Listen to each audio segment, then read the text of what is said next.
45 blast! 45 blast!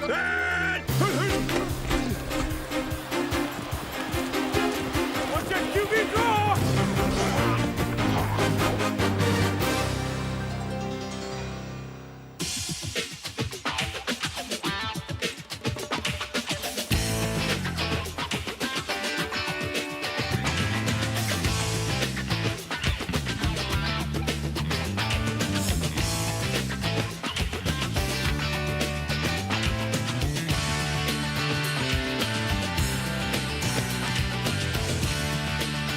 Let's go! Attack! Attack! Attack! Set alert! Set alert! Set alert! Set alert! 11! 11! That's okay! Ball! Ball! Ball! Go!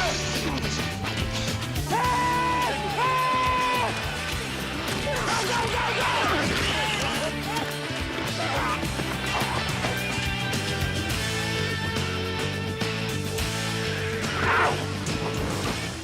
He's out of bounds. They're hitting him when he's out of bounds. Come on, they're downfield, Joe. They're downfield, Ben. They had linemen downfield. Hey, he's grabbing the outside backer. He just grabbed the outside backer. Oh, no, that's naughty. That's naughty. He wouldn't do that. Steve Young takes the snap. He's straight back. He looks to throw. Now, intercepted by Tom Bell. Bell laterals it over now to Richardson. Who laterals the ball. And it's taken by Tampa Bay down the right sideline. Vic Bethlett's going to go all the way for the touchdown. Looks to the right side, Anderson with a catch at the 15, sideline, 5, leaps in the end zone, touchdown. I saw it, and I don't even believe it. Let's see if they try to get some pressure on Roby. Now they're going to play it safe, but he dropped the football, and Brett Park's going to bring him down at the 15. Here's a lateral as Roby got it to Jensen. Jensen now trying to load up and throw. Wide open over here on the near side. Miami's got a receiver at midfield. To the 45, 40. Inside the 30, he might go all the way. And now a loose football again. What a crazy play. It's loose in the end zone, and the Falcons are on top of it. I've never seen anything like this. Maybe the craziest play in the history of the Orange Bowl. We just saw it.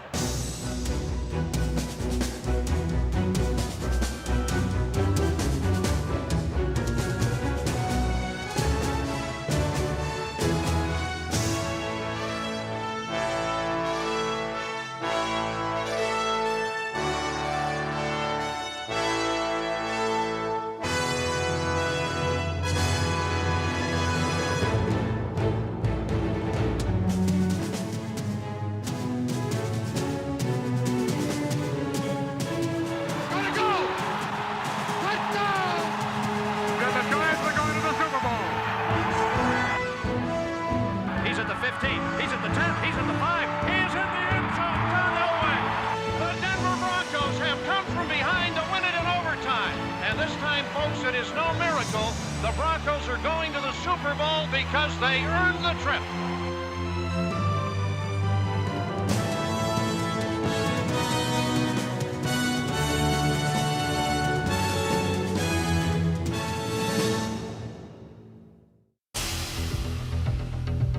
You are traveling on a road that can't be located on any map. You enter in September, exit in January. And a love of pro football is the ticket that transports you to a world that is by turns wondrous and weird. In 1986, the road to the Super Bowl was often difficult to navigate. McGee on the kickoff of the 5, 10, 15, zips, bobbles the ball, it's loose, the Chiefs will pick it up, it's picked up by Kevin Lawrence, he's in the end zone, touchdown! The season was notable for strange makeup and unexpected makeovers. An official became a dancing zebra. And to play on the gridiron seemed like a day at the beach. Over the middle, and it is up in the air. Carter battling. Looks like volleyball. Is it a catch? It is. That is the strangest play I've ever seen. That'll make the highlight film. Eric Dickerson is a human highlight film, breathlessly and beautifully paced. In Week 5 against Tampa Bay. He produced the season's most spectacular rushing performance, and his 2 touchdowns included a game-winning score in overtime. Going back is Dickerson. They come up the middle. Dickerson breaks to the 40, 35, 30, 15. He's down to the 10, 5, touchdown, and the Rams win it. And that puts him over 200 yards. But the league's best rusher was also the league's worst fumbler. And he turned over the ball 3 times in the Rams' wild card loss to Washington. Another great runner who experienced a dramatic fall from grace was Marcus Allen. In a Week 12 overtime thriller at San Diego, the Raiders were in need of a hero, and Allen responded. Hand off to Allen, follows a block, off the right side of the 18, to the 15, to the 10, he breaks a tackle at the 5, he drives to the end zone, touchdown Raiders! A magnificent 28 yards of determination by Marcus Allen. But just 1 week later, determination gave way to devastation during an overtime drive against Philadelphia. Hand off to Allen, he fumbles! Picked up by Waters. Waters at the 15, the 20, the 30, the 40. He might go all the way. In this stunning defeat, Allen demonstrated that the role of man of the hour can vanish in a matter of seconds. His tackle on the 3-yard line, the most astounding turn of fate any dramatist would have ever conceived. During 1986, the NFL's once proud dynasties were swept from streets paved with gold onto storm-tossed, rubbled alleyways. The debris included the Pittsburgh Steelers.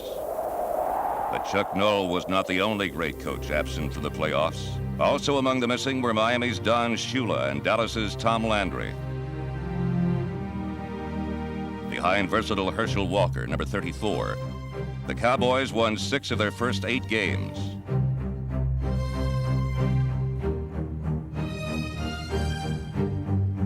But in the season's second half, Dallas managed just 1 victory and wound up with a losing record for the first time since 1964. Yet hot streaks and dry spells were not just the province of the vanquished. Playoff-bound teams experienced them as well. The Broncos have gone from one extreme to another and then absolutely crash-landed. Well, the Rams, it's been a season of transition, sort of, anyway. The Cleveland Browns' 1986 season was indeed one of overcoming adversity. This has been an up-and-down year for the Kansas City Chiefs. The surprising Chiefs kept advancing in the playoff chase, despite an offense that displayed a penchant for pie-in-the-face slapstick. Quarterback Todd Blackledge, number 14, provided a major source of frustration for head coach John Mackovic. When you get me 2nd and 19, man, I am really struggling for a play. 2nd and 10, I can do all kinds of things. You get 2nd and 19, I am struggling. But an opportunistic defense and a special teams unit that blocked 9 kicks combined for an amazing 10 touchdowns. 3 special teams touchdowns were produced in a playoff-clinching win at Pittsburgh on the season's final week. Yeah, we gotta block Dino. We gotta block it. They tell Billy Bond to go back to where he was before, put feet on the inside. Gary Newsom, 5 yards deep in his own end zone. The punt is blocked. It's blocked. The Chiefs recover in the end zone. Touchdown. Here's the soccer-style kickoff, low-line drive, end over end, taken on a bounce at the 3 by Boyce Drain, up the middle of the 10. 15, breaks the tackle, 20, 25, 30, up the middle, 40, he's gone! A 24-19 victory earned the Chiefs their first playoff berth in 15 seasons.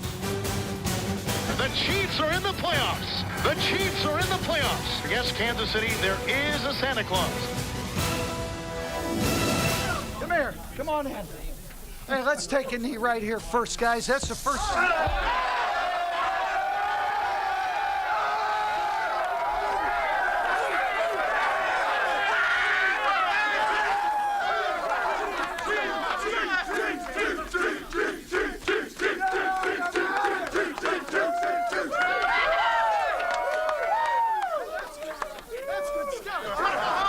Show you right close. Bring out that champagne, coach. Bring out that champagne, coach.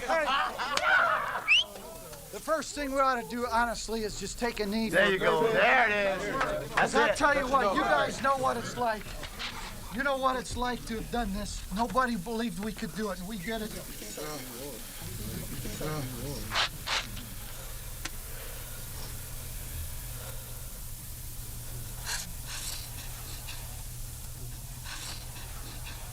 Okay. John Mackovic's journey on the road to the Super Bowl was bittersweet. 3 weeks after this victory, he was fired as head coach of the Chiefs. In 1986, center stage was dominated by quarterbacks. There were beginnings, new stars with young arms, and endings, fading veterans with tired bodies. It was a position where imitation was not always the sincerest form of flattery.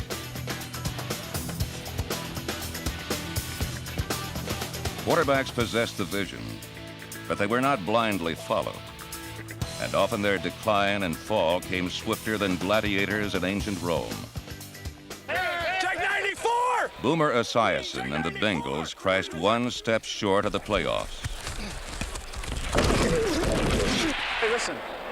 If it comes to holding, all right, hold or sack, hold their guys, seriously. Like Esiason, few quarterbacks remained upright on the road to Super Bowl 21.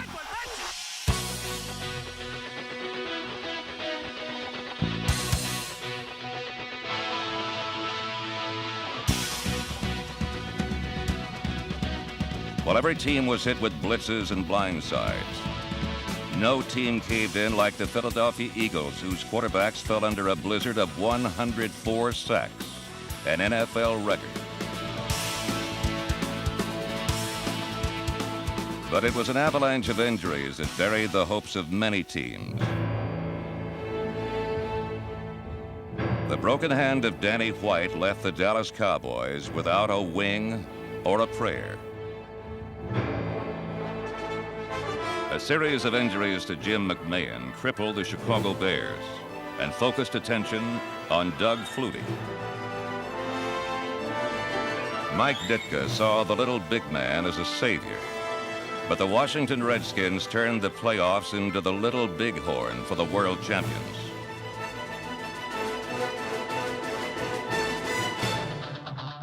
In Buffalo, another newcomer was handed his head.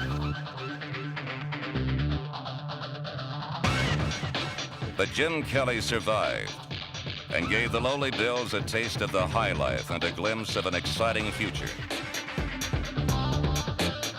Tommy Kramer's past appeared brighter than his future, but the often injured Viking quarterback became the top-rated passer in the NFL.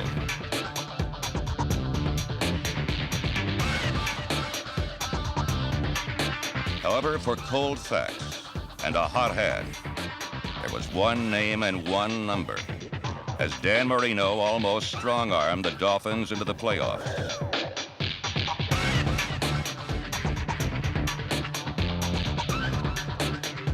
He threw for an incredible 44 touchdowns and became the first quarterback to pass for over 4,000 yards in 3 different seasons. Flicker coming up, man wide open, Marino, this is going to go for a touchdown to Mark Cooper. Off the flea flicker. Marino ended 1986 as unquestionably the year's finest quarterback. But when the season began, everyone was shouting the name of a tall Irishman. I formation. Schuler in motion to the far side. O'Brien's back to throw. O'Brien throwing long down the sideline for Walker. And he got it! Touchdown! Touchdown! Touchdown! The Jets win at touchdown! Wesley Walker with his 4th touchdown reception. The Jets are going berserk. The Jets win it 51-45. What an unbelievable finish! Ken O'Brien not only bested Marino in an electrifying head-to-head duel, he generaled the Jets to victories in 10 of their first 11 games. O'Brien is back to throw. O'Brien being rushed. O'Brien throwing long down the sideline for Toon in the end zone. Touchdown, Al Toon! Just as O'Brien and the Jets were stitching together a Super Bowl season, everything unraveled. The Jets stumbled out of first place, then staggered out of the playoffs as the once cool, calm, and collected O'Brien ended up baffled, beleaguered, and battered.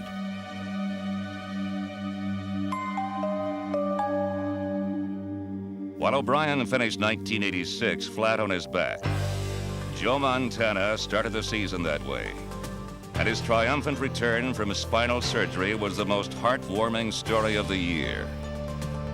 Well, I was nervous and excited. I was glad to be back, but butterflies were a little bigger. They were these big monarchs, I think, instead of the little tiny moth type. I was afraid of coming back and not being able to perform as well as I had before I left. 49er teammates compared the valiant Montana to Lancelot when he led his team to the NFC Western title.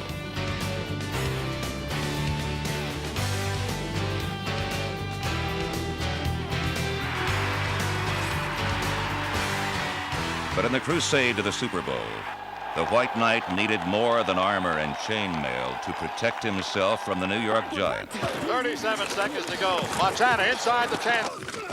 Throws wildly. Intercepted. Here goes Taylor down to the 20. 10. Touchdown. LT. Way to go. And Montana's hurt. This Lancelot was carried off on his shield. And for the 49ers and many NFL teams, the road to the Super Bowl was littered with quarterbacks. In a year of quarterbacks, one of the most successful didn't even want to be one.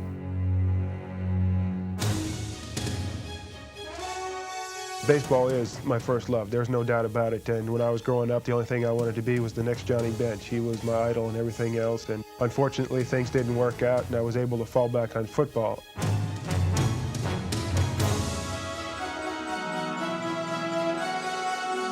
Jay Schroeder turned the Redskins from a running team into a passing team, winning 12 of 16 regular season games in the process. 13:32 to go in overtime. Quick out on the far side to Clark. Spins away from his man at the 30, 25, 20. Scoots down the sideline. Is he gone? Touchdown, Washington Redskins. In overtime, they beat the Monkeys.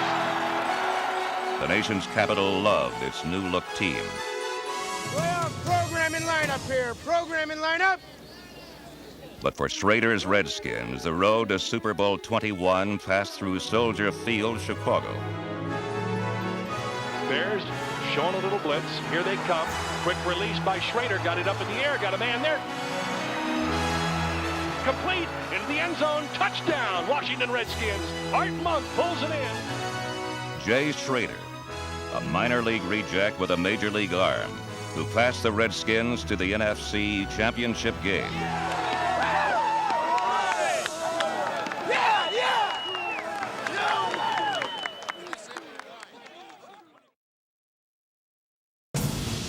In the slot left side is Webster Slaughter. Kozar lost. Hey! Into the house! Over Marshall at the 45, and he's going to go all the way down the right sideline. For Bernie Kosar and the Cleveland Browns, the transition from running team to passing team didn't go quite so smoothly. They did find a way to beat the Steelers in Pittsburgh, the Browns' first win in Three River Stadium since it opened back in 1970.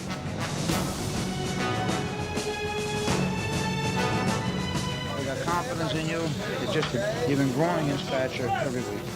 Thank you. I just feel good leading this team. A mysterious mid-season loss to the Packers left the Browns mired in mediocrity, and their fans were perplexed.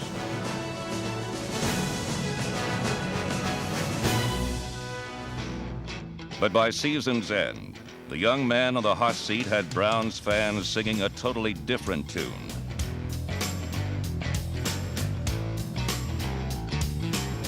Kosar recovered from a shaky start to complete more passes to more receivers than any NFL quarterback except Miami's Dan Marino.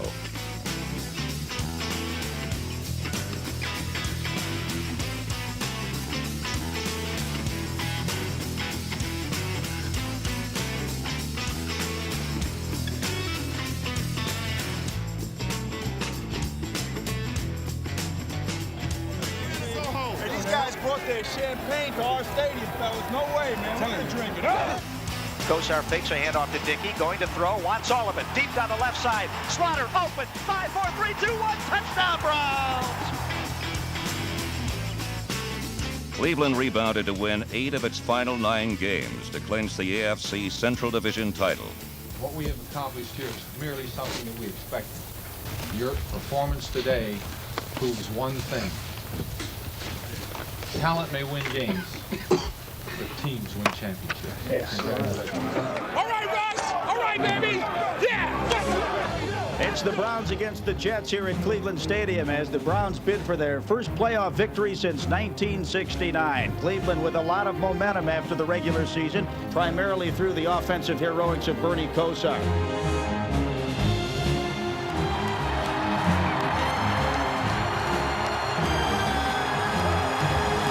With less than a minute to play against the Jets, the Browns trailed by a field goal. Take them all the way, Bernie. Take them home. Bernie throwing deep down the left side. Slaughter is open. He got the ball at the 5-yard line. I'll tell you what, those people at left better come on back because this ball game is not over. Now here's the snap, the hold, the kick is up. It is good, and the game is tied. The Browns have come back from an unbelievable disaster to tie it. Twice in the 2 overtime periods, Kosar led his team into field goal range, and the second time was the charm. We are going to win. Here we go. 37-yard attempt. The kick is up. It is good. The Browns have won the game. The Browns have won the game in double overtime. 23-20. Thank you. Oh, yeah. Super Bowl. A young quarterback today threw for 489 yards to bring his team back in the final 3 minutes of regulation play, and the Browns will play for the AFC Championship, folks. For the Denver Broncos, the light at the end of the 1986 season was in Pasadena, but on the road to Super Bowl 21, these Broncos would need a firm hand to guide them, something that was supplied by head coach Dan Reeves. Okay, man. Games like this won by great plays, by great individuals. We got a bunch of them on this team. Let's make sure we're going hard to get them, all right? Let's get after it. From the beginning, Denver sported that unmistakable look of a champion as they won 8 of their first 9 games.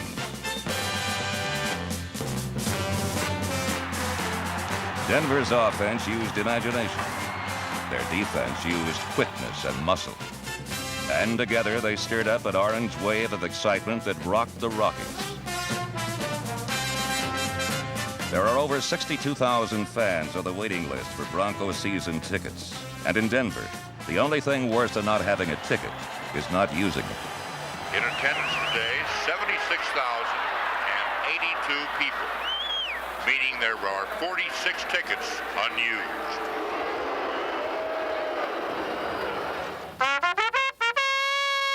This colorful fanaticism is known as Bronco-mania.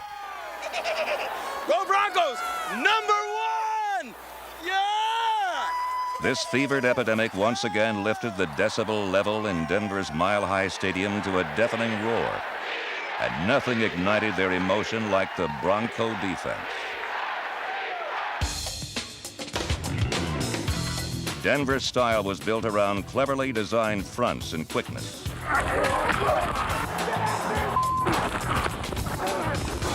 It was fueled by a mixture of crafty veterans and punishing youngsters.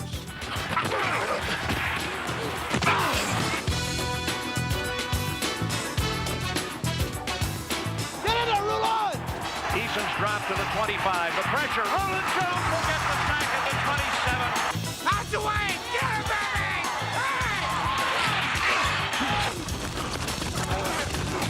baby! Denver's defense was third in the AFC, and they took the ball away 35 times. The ability to turn defense into offense has always been a Bronco strength. But of 4 defensive touchdowns in 1986, None was more important than the one that sealed a Week 9 victory over the rival Los Angeles Raiders. Come on, defense. Let's get him, baby. One more down. Look at him holding. Jesus. Wilson at the 15-yard line. The pass is intercepted by Harden, and Harden's at the 20, the 15, the 10, the 5. Mike Harden returns the touchdown. Mike Harden's second interception of the game, and he may be up there lighting the Olympic flame. Denver's D was built around 19 interchangeable players, but the offense was built around just one. Quarterback John Elway, number 7. 3 wide receivers, a couple of running backs, and Elway, who could be a little bit of everything. And hand the ball to Sewell, and Sewell wants to throw the pass to John Elway. He does it. No other quarterback can beat you in so many different ways. And he is the master of the inconceivable pass, thrown to the unreachable spot.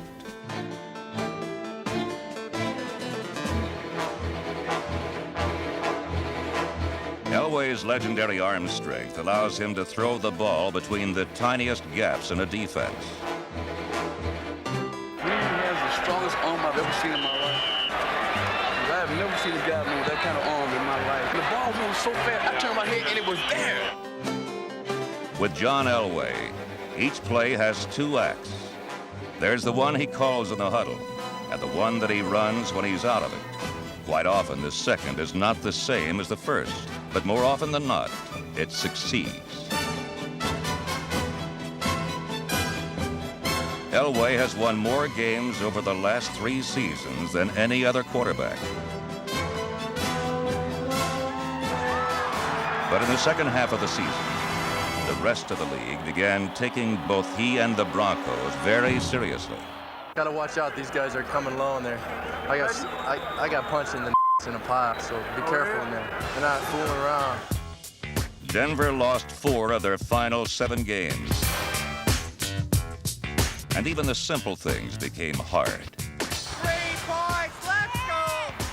That's good. That's good. Though they won the AFC's Western Division, the Orange was crushed by Kansas City and humiliated by Seattle 41-16 to win the regular season. 2 weeks of doubt and uncertainty followed, and against New England in the playoffs, the road to Pasadena turned even more treacherous. Elway suffered a badly sprained ankle, and though the defense was back to form, by the 3rd quarter, a Patriot lead had all but silenced Mile High Stadium. Make some noise! It was time to prove that the Broncos had a heart to equal their talent. And led by John Elway, Denver went looking for their first playoff win in 9 years. 13 New England, and the Patriots jump offside. Elway's got a free down. First, the offense regained the lead. Throws it long up the far side, looking for Vance Johnson. Touchdown! Then, with barely a minute remaining, the defense made it final. Eason stands at the 5, takes the snap and drops to the goal line. He's sacked in the end zone, folks. Roland Jones right up the middle. Safety. It is a 2-pointer for the Broncos, who lead 22-17. Denver's come-from-behind victory erased the doubt, restored their confidence, and sent them to Cleveland, where they would battle the Browns in the AFC Championship game. The New York Giants' 1985 season ended in Chicago. As they walked bitterly off Soldier Field, they began taking the first steps on this year's road to the Super Bowl. Well, I think last year, as a team, we really wasn't sure if we could make it to the Super Bowl. The Bears were such a dominating team, and I really didn't feel that the team really felt they had a big chance to make it to the Super Bowl or really win that game. This year, I think the attitude has changed. The Giants prepared themselves physically and mentally. Their blood, sweat, and tears reflected the sacrifices they knew they had to make. No diversions, no obstacles. No player better epitomized this single-minded approach than number 56, Lawrence Taylor. In 1986, Taylor bounced back from personal problems, rediscovering the old-fashioned work ethic that had made him a legend.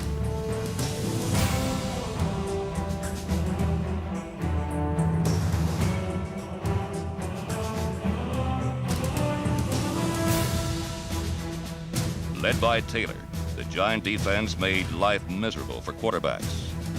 On offense, the Giants attacked with the same drive and energy.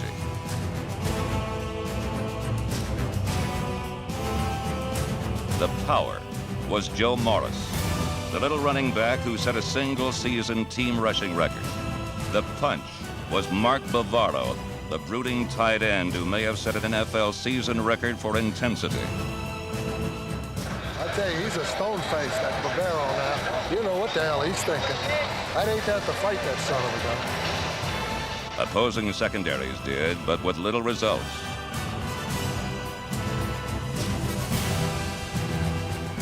The Giants also had a fighter at quarterback. In 1986, Phil Simms used his strong arm and stout heart to unify a team. There was a time where I felt the offense didn't have a leader. There was just a bunch of guys up there playing and trying to not lose a game. And they didn't have one person to really tie them all together and to lead them anywhere. Phil has really taken on that responsibility, and he has done a very good job. Simms engineered a number of startling last-second victory drives, including back-to-back triumphs over the Vikings and Broncos that stamped the Giants as a team of destiny. 10 seconds on the clock. Snap, the spot, the kick, it's off, it is good! Thanks to Bill Parcells, their very damp and very direct head coach, Harry Carson and company, never fell into complacency. I'm proud of my guys. They're fighters. I think our franchise is showing some progress here, but we've still got a lot to do. Do I feel pretty confident? No, we got a ways to go. It's not over. A lot of people think this race is over. I thought it'd go 16 weeks, and now that just makes next week's game much more important for us, and because we have a chance to win the championship next week, and we got to do it. 3rd and 12, the ball is on the 16. Simms is back at the 25, looking for a target. He's going end zone. Touchdown! What a catch by Phil McCarthy in the back corner.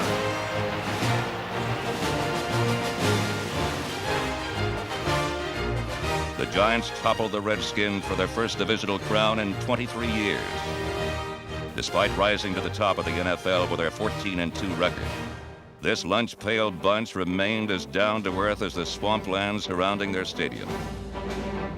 Their working-class image was personified by people like Jim Burt, the all-pro nose tackle, and 7-Eleven proprietor. Thank you very much.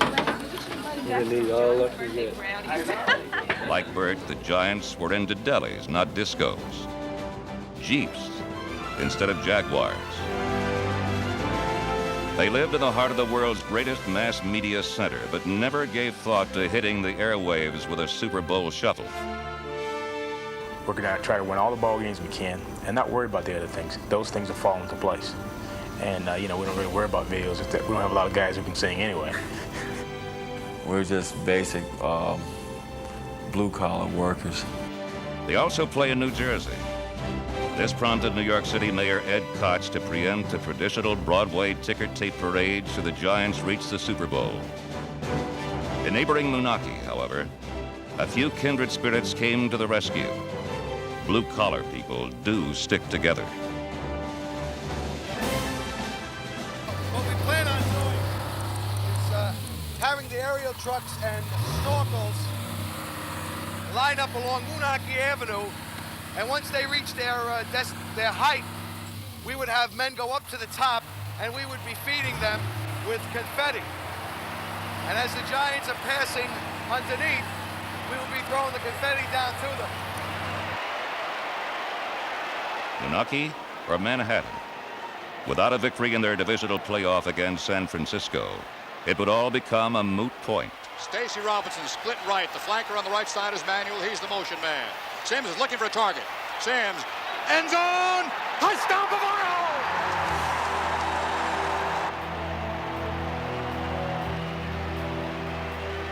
backfield. Lamar is coming left. Across the line of scrimmage. Going to go!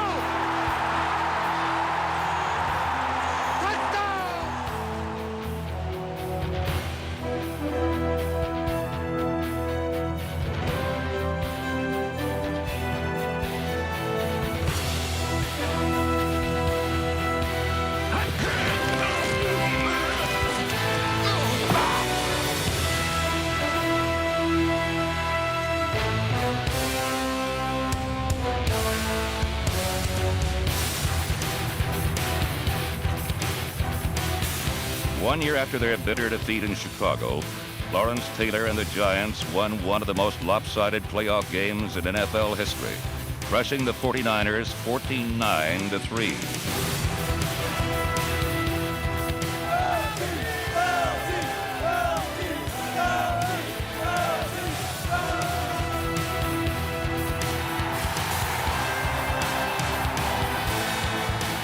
The New York Giants are the New Jersey Giants. In 1986, no NFL team steered a straighter course on the road to the Super Bowl. By January 11th, the road to the Super Bowl had narrowed to frigid Cleveland and windswept New Jersey.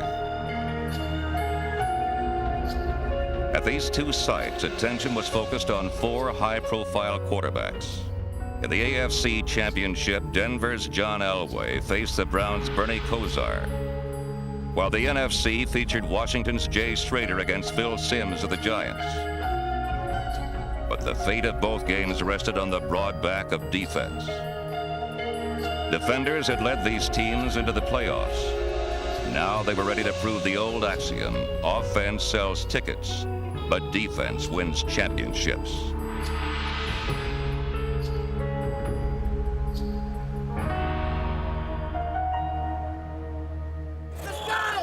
Man, this is the one you work for all your life right here, okay? We've come too damn far. I'm telling you, to be denied. Let's go. Let's get the let's go. Take your blouse all the way. We'll take the win.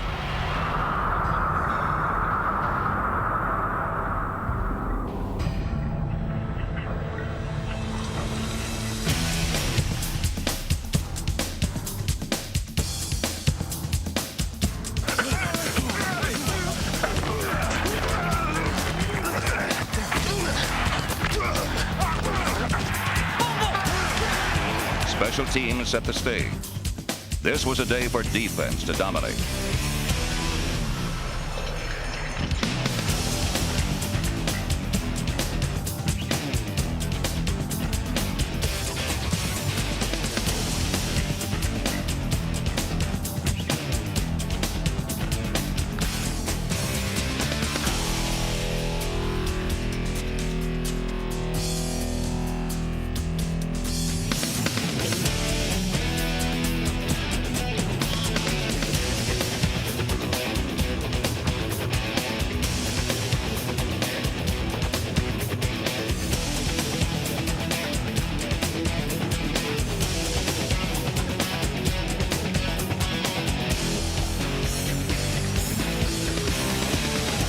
There's a gleam, man.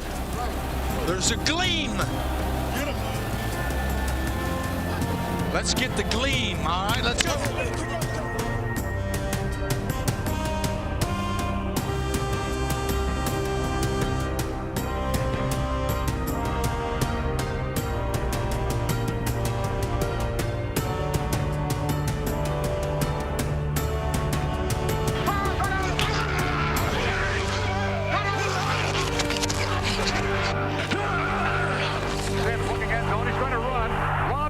Complete touchdown, Lionel Manuel. Elway pitching. The Broncos bring it to the right side, and Wilhite dives in for the touchdown. Gerald Wilhite. In both games, points were precious and few. Deep into the fourth quarter, no team had reached 20 points as the defensive pace continued to accelerate.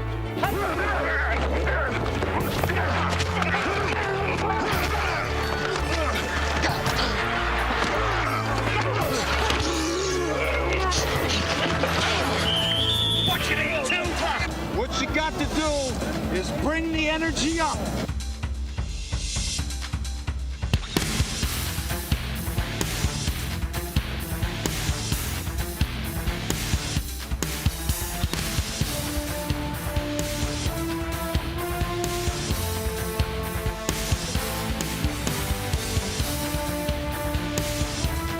Out of the violent swirl, two defenses emerged.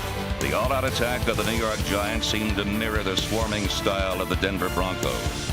Each team had led its conference in defense against the run, and the similarity was not a coincidence. Giant defensive coordinator Bill Belichick had learned much of his theory as an assistant under Denver's Joel Collier. The situation is get in a huddle, get the call, and play hard. Belichick's version of Collier's sophisticated 3-4 proved too much for Washington.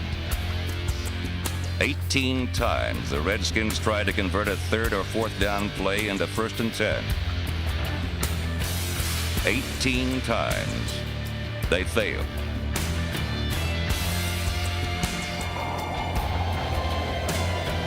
At the end, great defense wiped out Washington 17-0, and Giant fans solved the ticker tape parade question by staging their own victory party, complete with drinks all around. Program, newspaper, confetti, pouring down like a blizzard on Giant Stadium as the Giants go crazy on the far sideline. And the Giants will be checking their reservation for Pasadena. In Cleveland, Brown fans also had a reason to celebrate. Late in the fourth quarter, Bernie Kosar had finally solved the Bronco defense with one big play. Brian Brennan's catch gave the Browns a 20-13 lead, and the game seemed all but over. And the Broncos are 98 yards away from where they need to go. Still 5 minutes to go, but they need something out of this drive. An offensive hero finally emerged on this day of defense. Come on, Johnny! John Elway took charge of what will be henceforth known as simply the drive. Pass for Sewell, got it and keeps it at the 48-yard line. And Denver loses 8. Will have 3rd down and 18. Come on, stick it to him, baby, stick it to him. He's got it. Oh my God! Come on, John, you can do it, you can do it.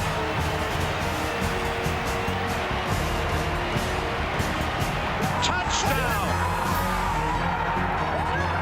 The drive's momentum carried Denver into overtime and on to victory. One stop remains on the road to the Super Bowl. The Denver Broncos will send their newly minted hero out to face the New York Giants' awesome defense for the right to be called world champions.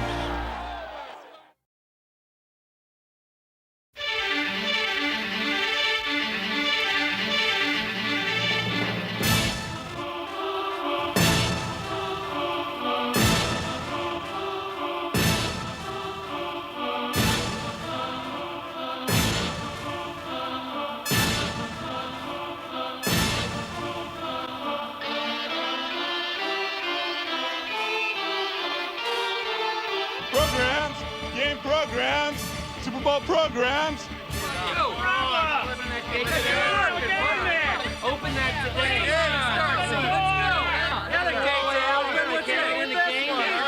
What's the problem with that lock? I think it's rusted.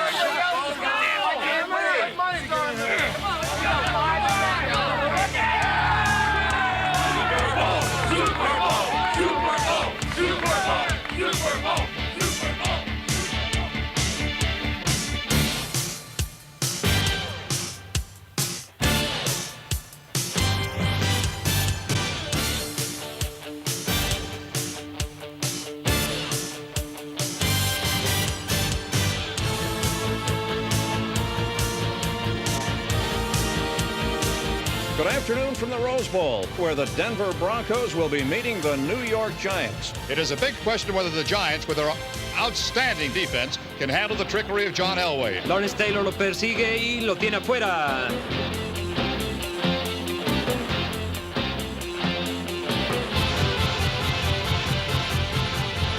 Had to buy these from a lady in the stands. How about that?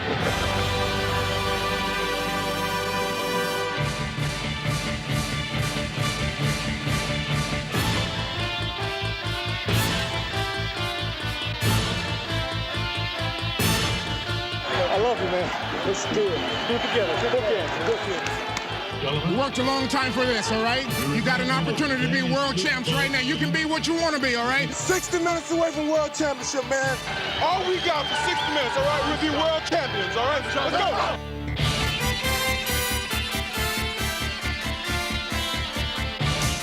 You cannot beat the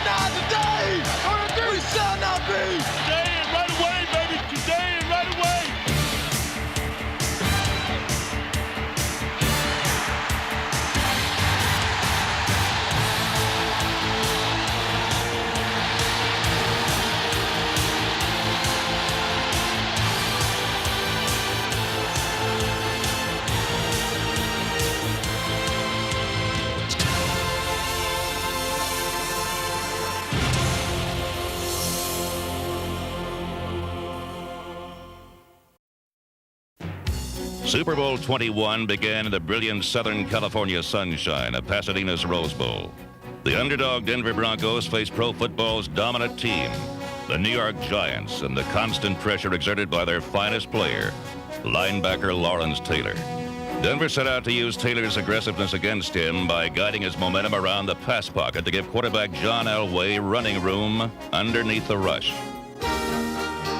Well, Elway's skill with a scramble gave the Broncos an added dimension in their uphill battle against the NFL's best defense. It was number 7's powerful right arm that posed the greatest upset threat.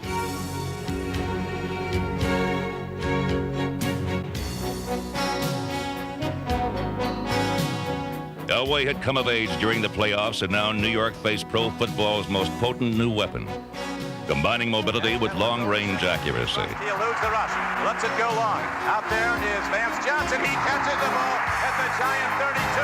Elway led the Broncos to 10 first-quarter points against a team that had given up only 3 during the entire playoffs. Rich Karlis tied a Super Bowl record with a 48-yard field goal, and Elway pulled off a perfectly executed quarterback draw.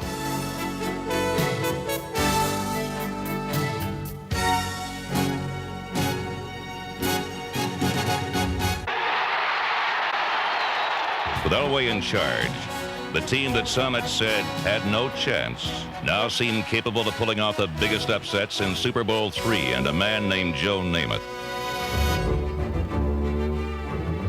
Meanwhile, Giant quarterback Phil Simms seemed destined for a less dramatic role. 6, 82 digs, EQ on 1. For most of the year, Simms' job was to keep the ball-controlled New York running game on track. But in the most important game of his life, a bolder Phil Simms stepped forward. On 9 first-down plays in the first half, Simms threw for 9 completions.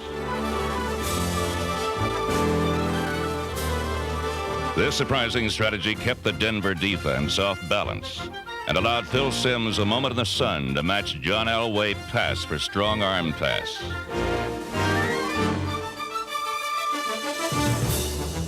Leading Giant rusher Joe Morris also found himself in a new role, running pass routes and play fakes instead of inside traps and quick pitches.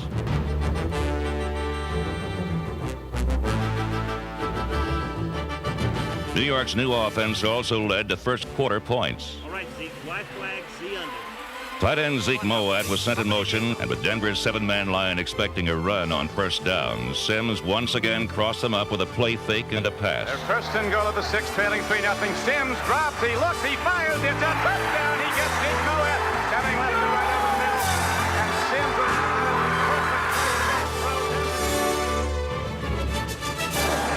was in the front. I had to wait for you to come back. Thus far on both sidelines, offense was calling all the shots. He was going to protect against the run. 3-man front with a mug over the right guard and another backer outside of the left tackle.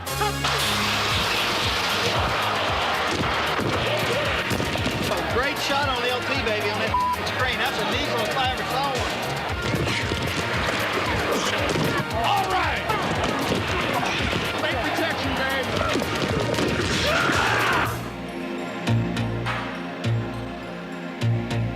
Traditionally, Super Bowls have been decided with defense. But the first 15 minutes of the game's 21st edition saw defenders pushed around and pummeled, struggling to keep up with the end-zone-to-end zone track meet that was developing.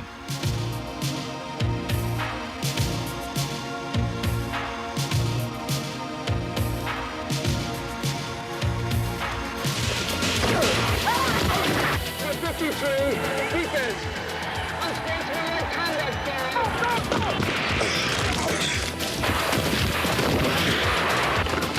Come on, MJ. Come on, baby. Get out!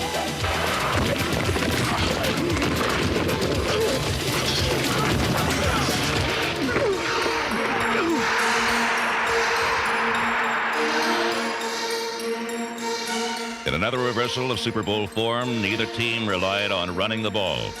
The sweat and sinew of this contest was pass protection and pursuit, opening the way for a classic quarterback duel.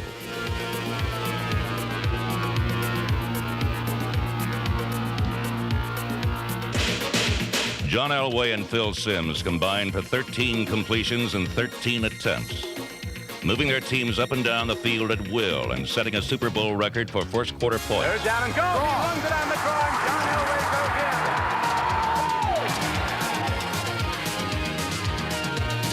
goes in. Sam's trying to throw, does. Touchdown!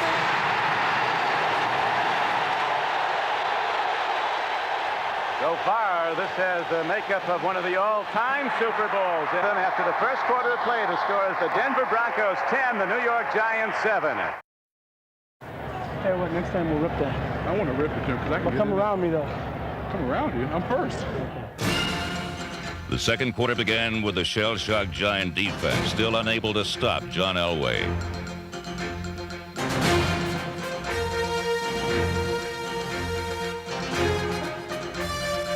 Once again, Elway led his team the length of the field and into the land of the Giants. His 8th consecutive completion put the ball on New York's 1-yard line and set the stage for Super Bowl 21's pivotal moment. How will we move it? How will they stop us? Play pass on them, John. As Denver, on the throwing of John Elway, is taking apart the best defense in football. Upset was in the air, and Denver head coach Dan Reeves decided to put the Giants away by running right at their strength for a touchdown that was only 36 inches away. On first down, Elway ran a sprint out to the left and was stopped for no gain by Lawrence Taylor. Elway had shown a pass option to slow Giant pursuit, but Taylor stayed with them all the way, and after being neutralized thus far in the game, LT made his first big play with a touchdown-saving tackle.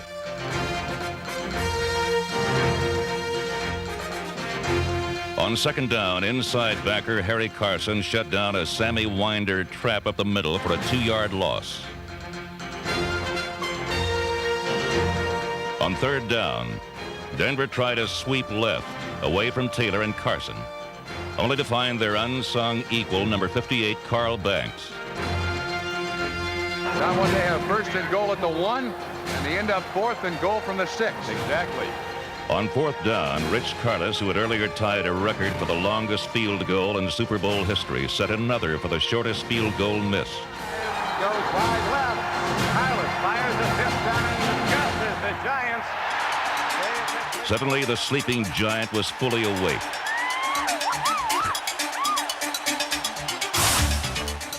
Later in the second quarter, the Giants flushed Elway out of the pocket, and this time they didn't let him escape.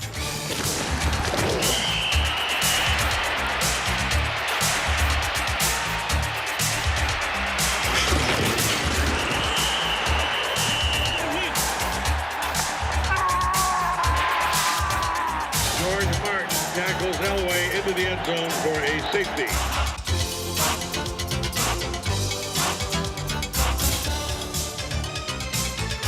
Elway had finally run out of room in his own end zone as George Martin's sack for a safety shrunk the Bronco lead to 10-9.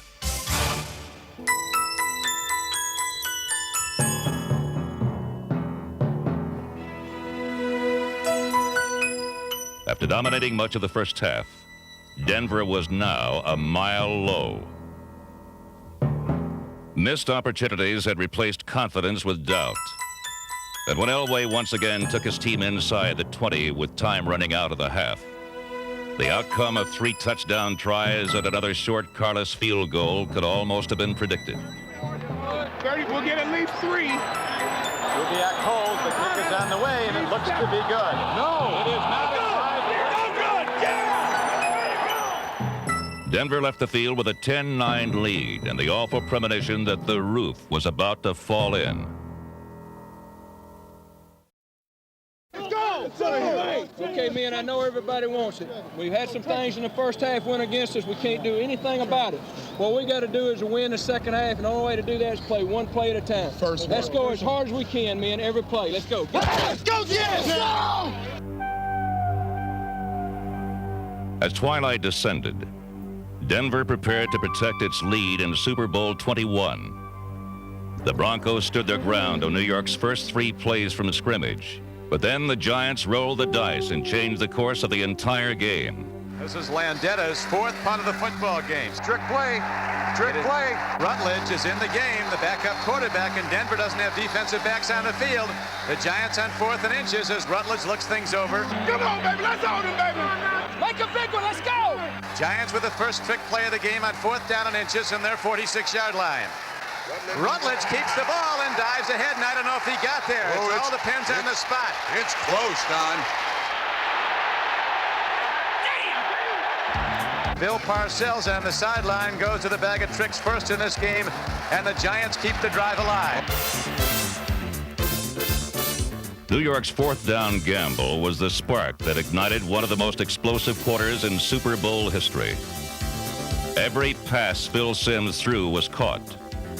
A consecutive string that would reach a record-setting 10 in a row. Simms has the ball. Simms throws, end zone. Oh, touchdown! And imagine what the halftime talk was. He said, we're going to go down, we're going to get the lead, and we're not going to look back. The Broncos tried to marshal their own support to stem New York's cresting tide of momentum. Through 2 quarters, the Giants had tested Denver's facade with probing taps. But now those probing taps were about to become sledgehammer blows.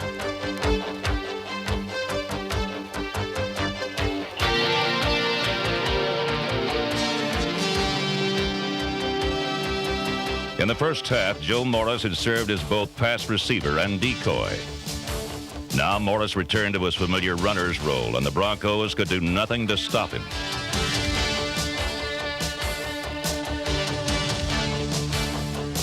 Number 44, Maurice Carthon, a guard in fullback's clothing, threw a series of shattering blocks to spring Morris free. With Carthon's crunching escort, overpowering line blocking, and Joe's knifing runs, the Giants controlled not just the line of scrimmage, but the tempo of the game as well. The result, another New York score and a 19-10 Giant lead.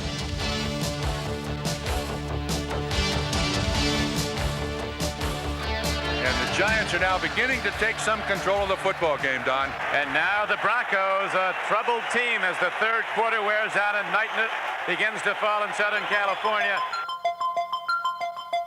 With darkness came more Giant deception as Phil Simms orchestrated the second and most damaging trick play of the game.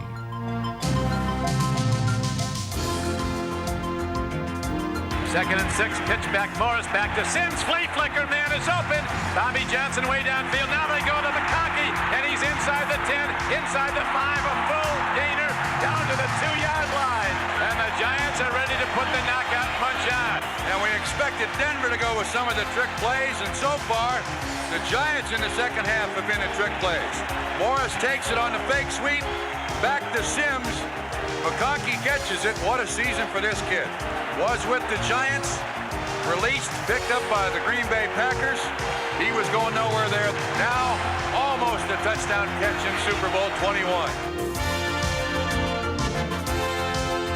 First and goal from the 1-yard line. Power set. Joe Morris near side to the right. He's going in, standing up, and this one's history. Unless John Elway does something unbelievable as his team trails at the moment by more than 2 touchdowns.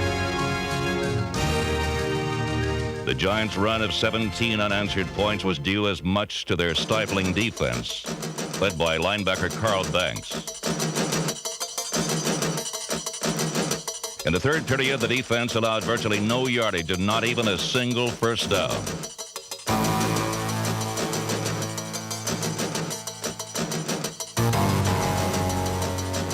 The Broncos' once fluid offense all but evaporated under the searing charge of the Giants, and Elway's previously accurate passes now sailed wide of their targets.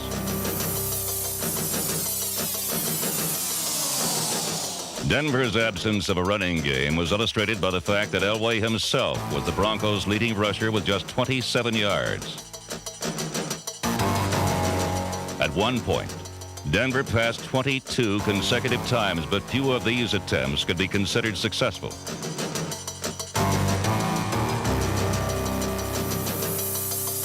Denver never could find a way to contain Banks, who made 10 unassisted tackles, 4 for negative yardage. is all gone against the Broncos. Their brilliant first half, with the Giants dominating in this third quarter. The Broncos have run 7 plays for 2 yards in the third quarter. By the fourth period, Denver was too far behind to entertain any hopes of victory. But one final offensive effort would, if nothing else, restore some lost pride that had been buried by the Giants' avalanche.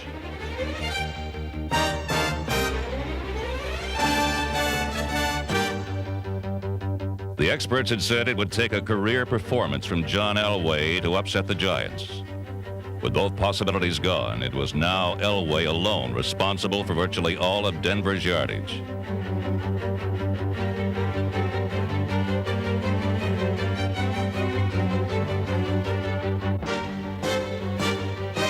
As good as Elway was, one great player rarely beats a great team all by himself. And Super Bowl 21 was no exception. The Bronco quarterback actually passed for more yards than Phil Simms, but Simms produced numbers of his own that made NFL history. He connected on 22 of 25 passes for 3 touchdowns, no interceptions, and a completion average of 88%, the highest for any postseason game in league history. In the grandest of Tinseltown traditions, a star was born in the Super Bowl. Simms' career had its share of setbacks, but now after 8 years of injuries, benchings, and booings, Phil Simms became an overnight sensation on pro football's biggest stage.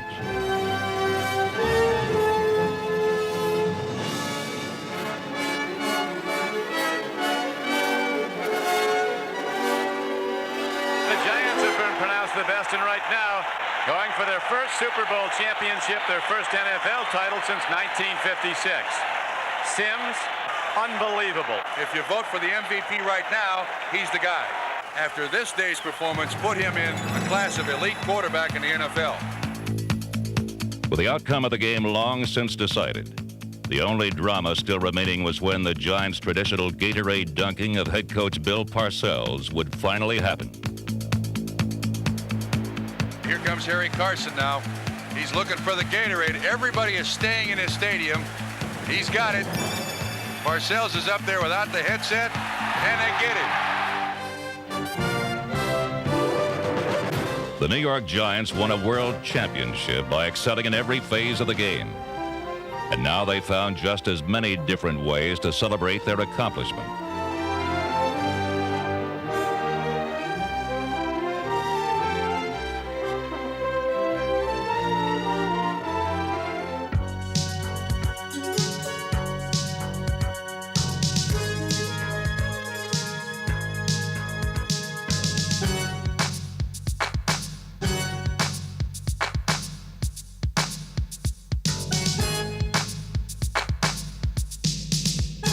From New York's victory dance to Bill Parcells' victory ride, the final moments of Super Bowl 21 saluted a long-awaited moment. After more than a quarter century of trying, the Giants had won the championship of a lifetime. New York's fans had witnessed the culmination of a glittering season, a victory that had transformed the Rose Bowl into the land of the Giants.